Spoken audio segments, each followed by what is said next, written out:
For some of us, it's breaking that trauma narrative that we have created through a dysregulated nervous system. And I'm just here to say, I see you. I hear you. If that is you, I see you. It is real.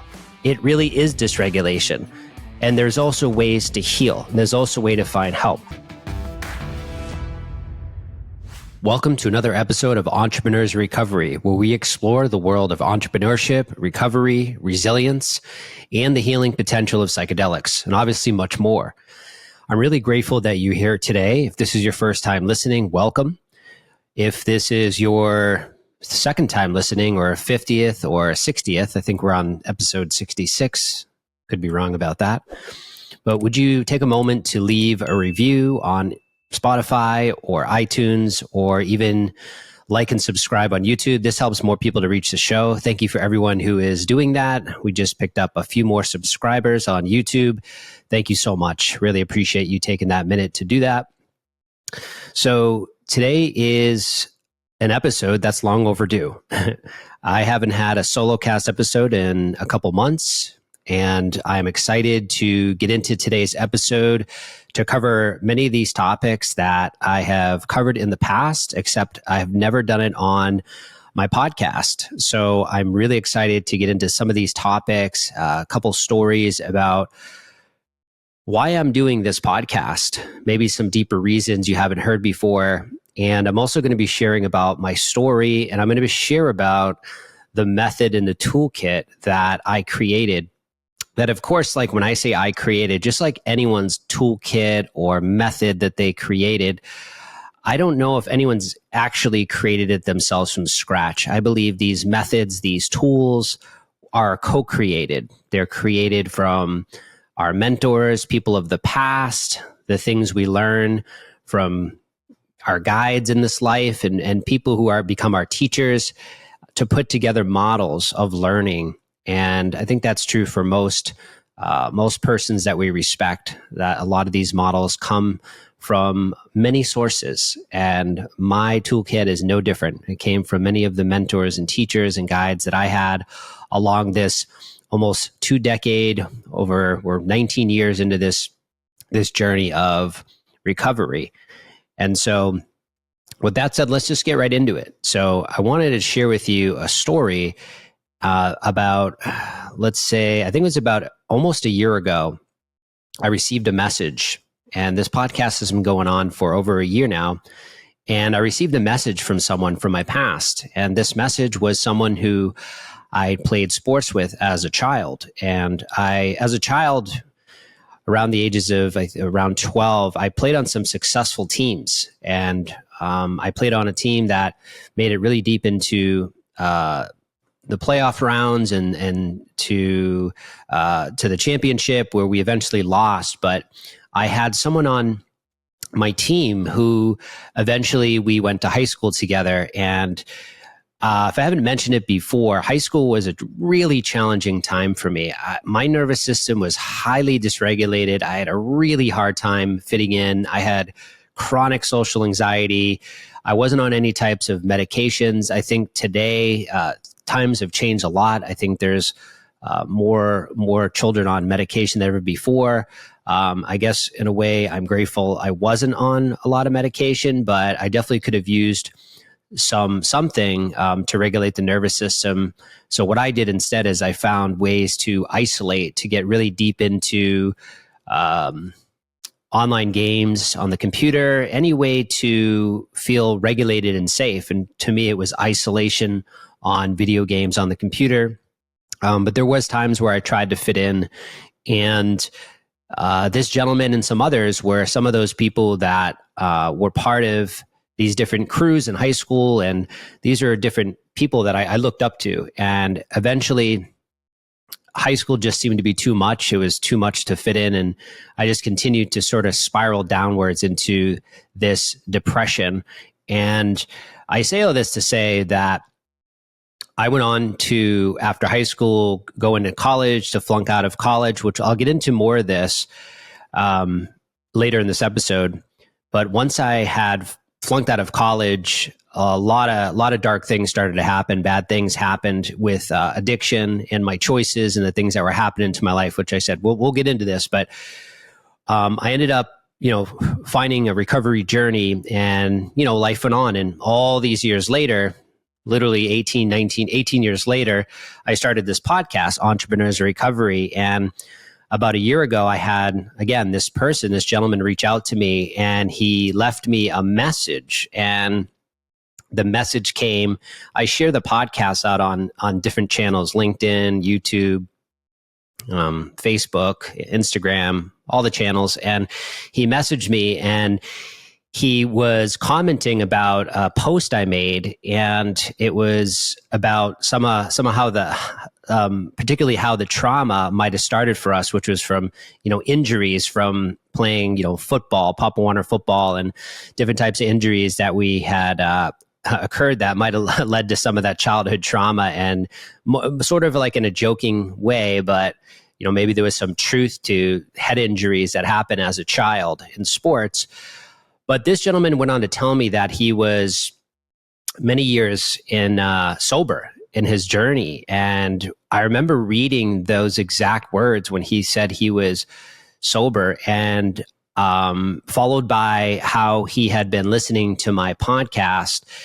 And I just started bawling my eyes out. I just started crying. Like, it hit deep. All this journey that seems to be so hard at times, especially in my early 20s, when I was just in the darkness of addiction, and, was arrested in like the worst times of my life. It felt like, to receive the message that he had been listening to my podcast. And not only had he been listening to my podcast, he had helped to run a sober home for men, and he was playing the podcast for the gentleman at this sober living residence. So not only was he listening to the podcast, and now he's many years sober in his journey, he was also sharing my podcast with the gentleman at the sober home. So when I read that, it was just buckets of tears. And I remember telling my good buddy Pete, I started telling him like this story, and I was just crying, because I was like, I can't even, you just never know who's listening. You never know who's paying attention to your message or your story or your brand or whatever you're doing in this life. Even if you're underground and no one knows who you are, it's like, it matters. The work that you're doing matters. And I just remember that was like a high point, peak experience for me. And it really helped to solidify that I'm on the right path with this life, with this podcast, and I'm doing this for a reason. Even though at times it's like, why am I doing this? The podcast costs money to produce, and there's time and effort that goes in. There's many times where there's frustrations with maybe it not going the way you wanted, or just putting all this time into it and wondering, why am I being this life communicator and sharing my message to people? Why don't I just get a real job, do something else? And, it's messages like that kept me going. And so with that said, I wanted to share a little bit about, once I received this message, I was inspired today to share this. I woke up and I said, you know what, today is the day to share this message. And the next part of this podcast is going to be me sharing a breakdown of my story on a very high level. And then I want to share with you this toolkit that I created, again, at a very high level, because if anyone is listening and they can take something away from my story, and they can take something away from some of the tools that I discovered on my journey of recovery, then this will be worth your time and my time. So with that said, I want to share a little bit about my story at a high level, meaning that I already shared that high school was a really challenging time. My nervous system was highly dysregulated. I seemed to be at the will and control of everyone around me, because if I entered a room, I was constantly scanning the room for safety. I was always on edge and alert. And, this is just, the nervous system was hijacked. I didn't learn about this till later on, about the nervous system and the way it operates, and sort of living in a trauma narrative. And so the journey of my recovery, I'll sort of skip the more challenging parts. Maybe I'll do an episode where we go into that. But where it really started for me is after about a couple years of heavy drug use and really poor choices from ages 20 to 22, I was, after flunking out of college, I ended up having a couple years of deep depression and drug abuse. That led to an opportunity for me to move to Florida. The only problem is right before I moved to Florida, and if you have either read my book or heard my story, right before I moved to Florida, I was arrested by postal inspector, federal agents, and it was a pretty serious arrest, and they let me go. And I left for Florida when that happened, and that was going to be my healing, right? My geographical cure was going to go to Florida, escape the cold winter nights of New Hampshire, and that would fix me. Well, I got down to Florida, and it was only a matter of time before my life spiraled out of control with addiction. And I'll spare you a lot of the details, but I hit a really hard bottom, and I ended up coming back to New Hampshire. Within a couple weeks of coming back to New Hampshire, I was arrested by those federal agents once again. And when that happened, that really was the start of fortunately, it was the start of me almost starting to wake up, to be like, I need to start doing something different with my life. And maybe if you're listening to this podcast right now, there was a moment in your life where you realized, I need to make a change. And maybe this is the first time right now in this episode where you're saying to yourself, I need to make a change right now. And that was the first time in my life I can remember where I knew I had to look within, look without, look wherever I could to get help and receive, which is something I've always had a challenging time doing, is receiving. And so I knew at that time I needed to do everything I could in my efforts, but also be open to the ideas of the people around me that could help me to lay out some type of foundation for life or recovery or whatever this is and whatever happened to me. Because I was really confused at 22 years old when that arrest happened, and it was really serious. I was facing up to 7 years in federal prison. And so I wanted to be able to listen to people who said, you need to create a community, a supportive community, to change the values and principles you live by, and start to develop strategies to have self-care. And I just started listening. And so that was sort of where the journey of recovery began. And when I say recovery, a lot of people, especially in my title, Entrepreneurs in Recovery, a lot of people assume I'm talking about Alcoholics Anonymous or 12 Steps, but I'm not. I'm talking about recovery of living from your past. You just keep replaying the addiction to your past, the addiction to the highs and lows of crisis management, and how you're always addicted to creating the next crisis. Even when things are going smoothly, you scan for the next or create the next crisis in your life, so you can keep that fight or flight happening in your nervous system, which is really how you received love as a child. When you were going outside of yourself and managing other people's emotions or crisis, that's how you received love. So this is the recovery I'm talking about. I'm talking about the recovery from all of these different ways that we abandon ourselves.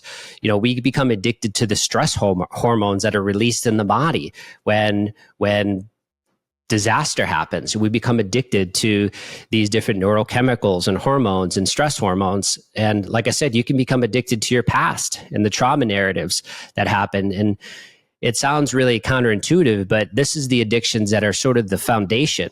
When we hear Dr. Gabor Mate says, don't ask why the addiction, ask why the pain. And we look more like, why do we constantly abandon ourselves? Why are we constantly creating crisis or these intensities in our lives? And so that's what I'm talking about. I'm talking about, of course, it could be recovery from substances, alcohol, foods, drugs, gambling, pornography, sex.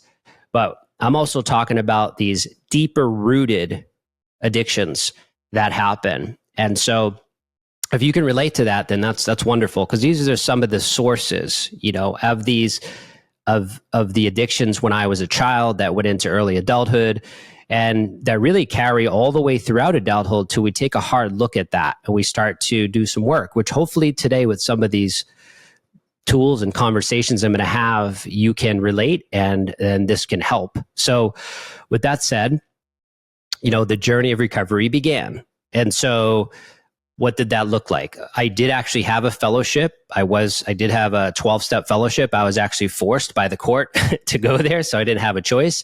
But that created a community, that created some principles and guidelines to live by, and it also created meeting some safe people in my life. I have said this before and stated it many times. You really only need one or two people in your life that you can not put the act on, that you could just be yourself. They're going to be there for your ups and downs. They're going to be there for when you're ugly. They're going to be there for when you have it all together. You only need really one or two people. And so let's kind of get into that a little more, creating this foundation. And that brings me to really the first part of this toolkit that created, which is focus. And I like to add the word recovery to each one of these. So don't let this get you off track that I'm talking about drinking excessive alcohol or drugs. I'm talking about recovery from the trauma of this life, the recovery from these different ways that we get addicted to, again, stress hormones or crisis or abandoning ourselves. And this becomes a repetitive payoff that happens over and over. So when I use the word recovery, I want you to expand your mind if you can and become open. So focus is the first step in this model, in this toolkit. And I call it focus on your recovery. And where your attention goes, energy flows. So your attention being on your recovery and focusing on that means, okay, where can I identify and prioritize these recovery practices that I can do daily? And for some of you, it might be getting up and making your favorite coffee in the morning, and then taking 5 minutes for maybe just looking out the window at, maybe you can look out to a tree that's your favorite tree, or to nature or the birds, or something to start to calm your nervous system. So starting to create these routines of focusing on your recovery, which oftentimes starts in the morning, creating some type of morning space where you can self-regulate. You can maybe take 10 minutes of, maybe for you, it's contemplation or prayer or meditation. And so focusing is really identifying. And again, I'm going to go through this at a high level, and I'll do another podcast where we'll go really deep into the weeds, and I'll have maybe someone even interview me about this model. But I'm just going to do it at a high level today to keep the podcast shorter, to keep your attention, and to make this as effective as possible in this short period of time. So focus on your recovery, identify and prioritize these recovery actions.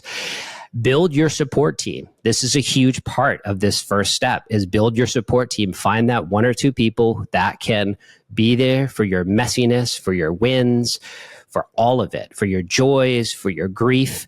Someone that does not edit your journey and they do not edit your words. They just let you be. And those people are like angels. They're sacred. And if you have one of those persons in your life, or more than one, you're very blessed.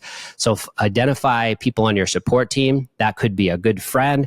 That could be a therapist. That could be a guide, a mentor. It could be a parental figure. I don't know who it is for you. For me, it's a friend. Find that person.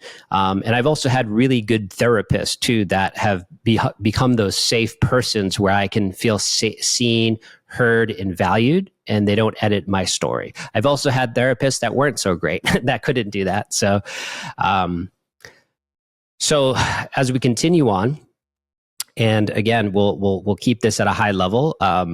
Another part of focusing on your recovery is focusing on having, I like to say like a daily routine. And I know a lot of you are not routine oriented, but just being able to write down what are the things I'm going to do for myself today that are like self-care actions and things that are good for me.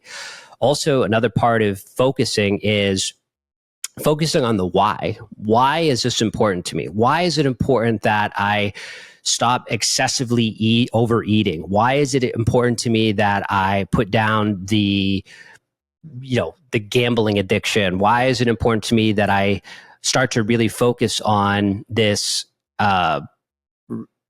recovery from workaholism, or again, this recovery from a dysregulated nervous system, and these stress hormones are creating crisis management. So the why am I doing this? And for you, it might be because you have a family, maybe you have a son or daughter, maybe it's because you have a partner, but really, obviously, and you hear this a lot in recovery, you want to do this for yourself. So what is the purpose?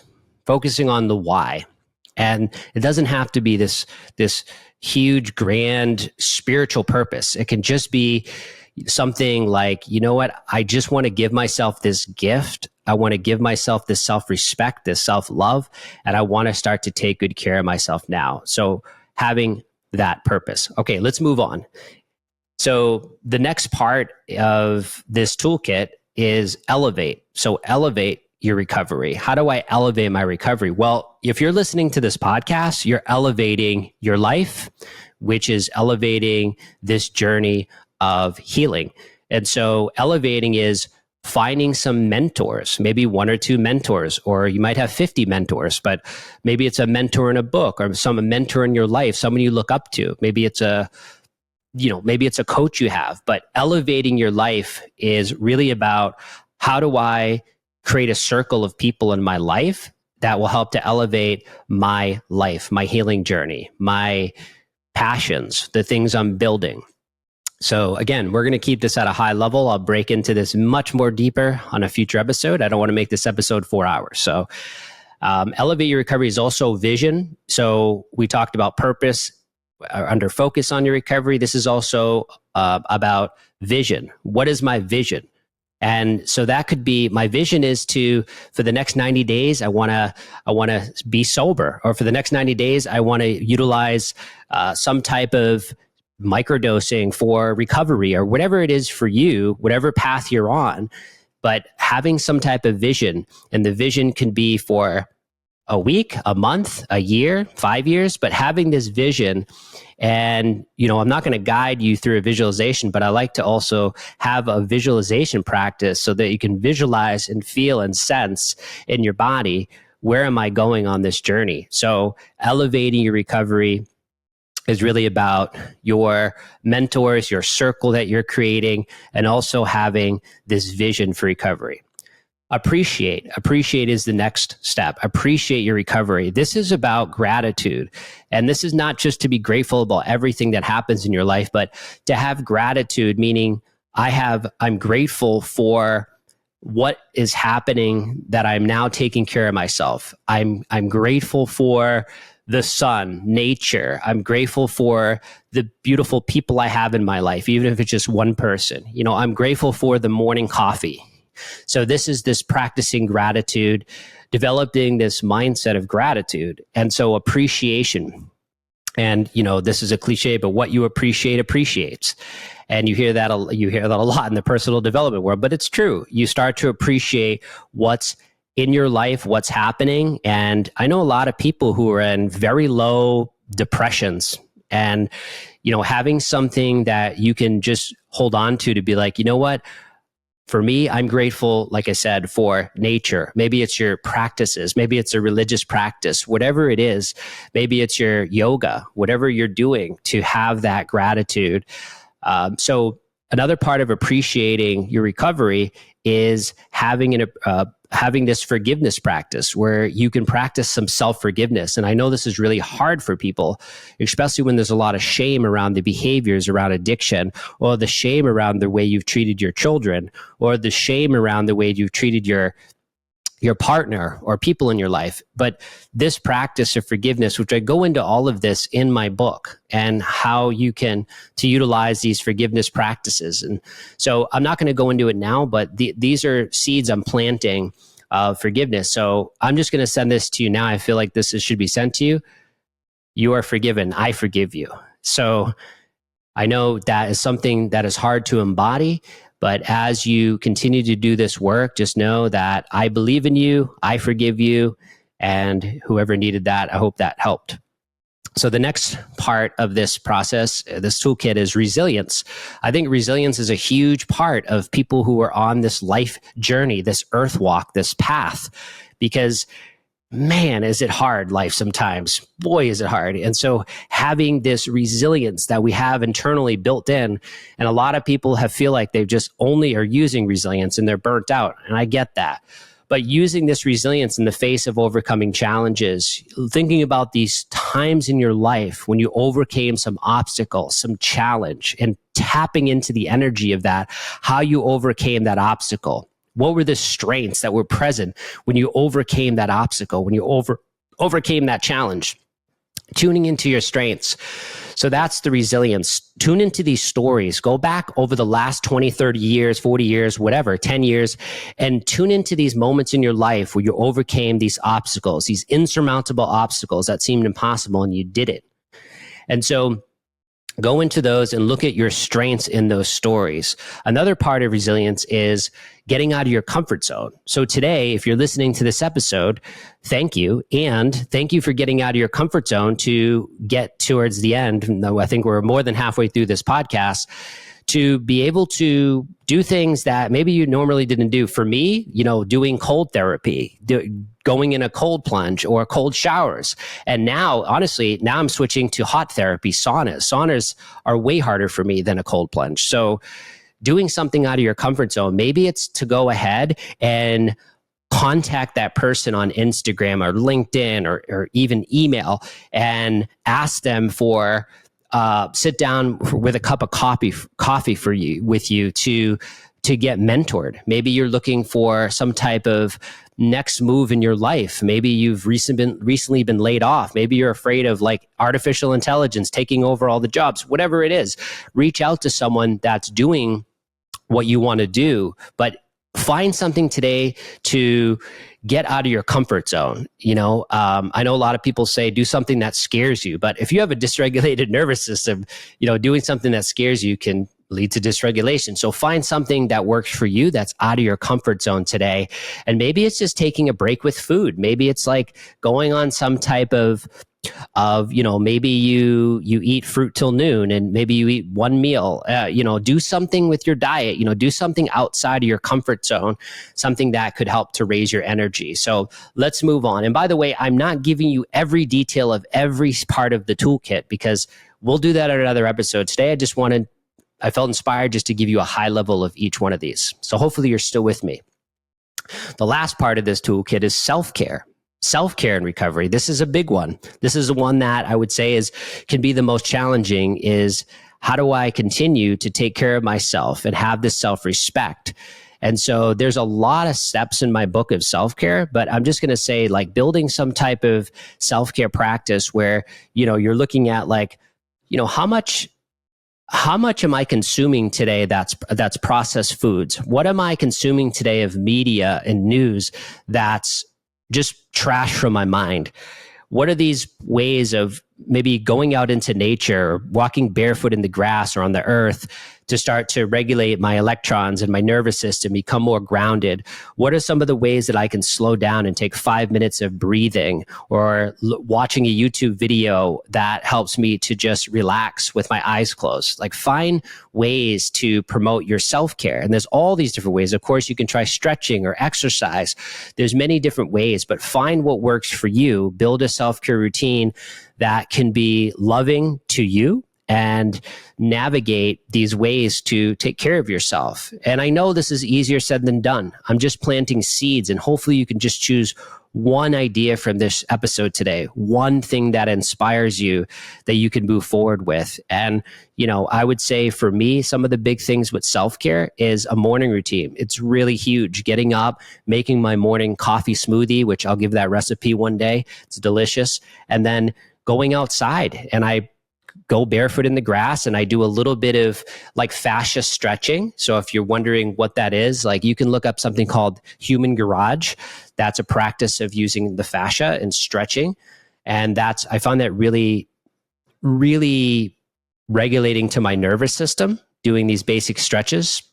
And I do that outside while I'm barefoot. And here in Costa Rica, we have the sun a lot of times, but if you don't have the sun, then do it anyways. Go outside in the clouds. But I know it's warming up. We're coming into summer here. So give that a shot. And of course, there's other self-care routines or self-care practices, but we'll leave it at that.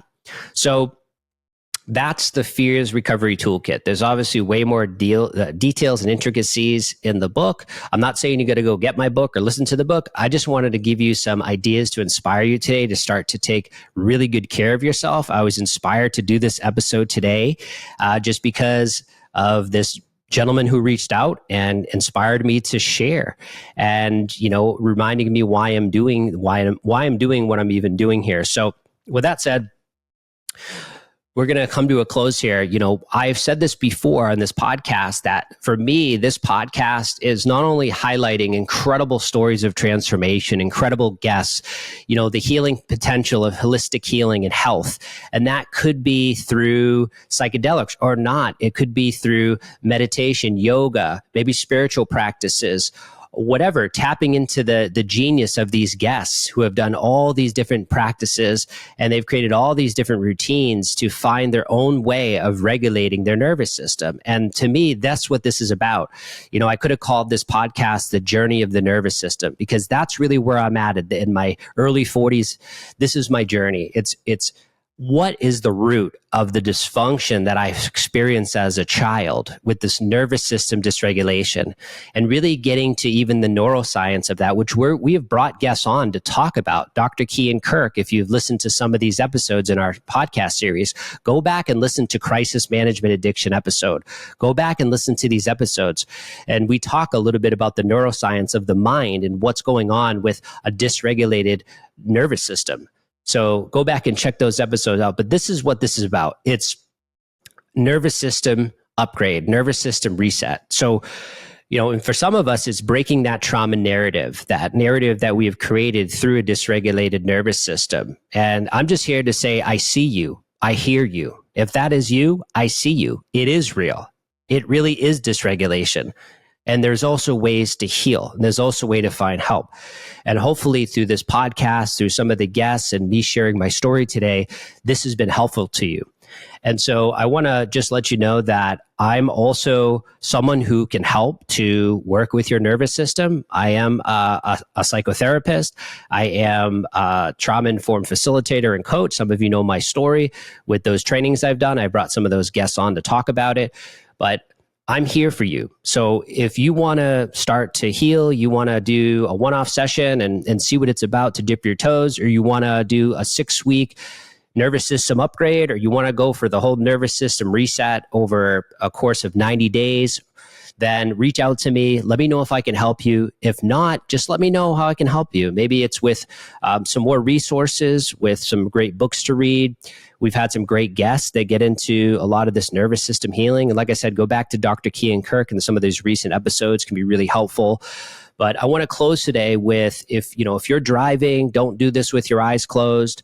Do this with your eyes open. But I want to guide you through some heart-focused breathing as we come to a close here to help you to continue the journey of the nervous system and healing the nervous system. So let's go ahead and take a moment right now, and I'm going to close my eyes, and I want you to begin to focus your attention on your heart or your inner chest area. And I want you to begin to imagine that your breath is moving in and out of your heart.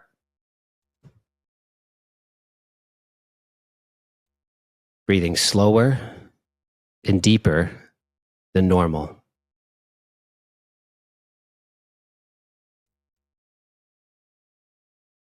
And if it feels comfortable, go ahead and place a few fingers or one hand or both hands on your heart as you do this heart-focused breathing. Continue breathing deeply into your heart.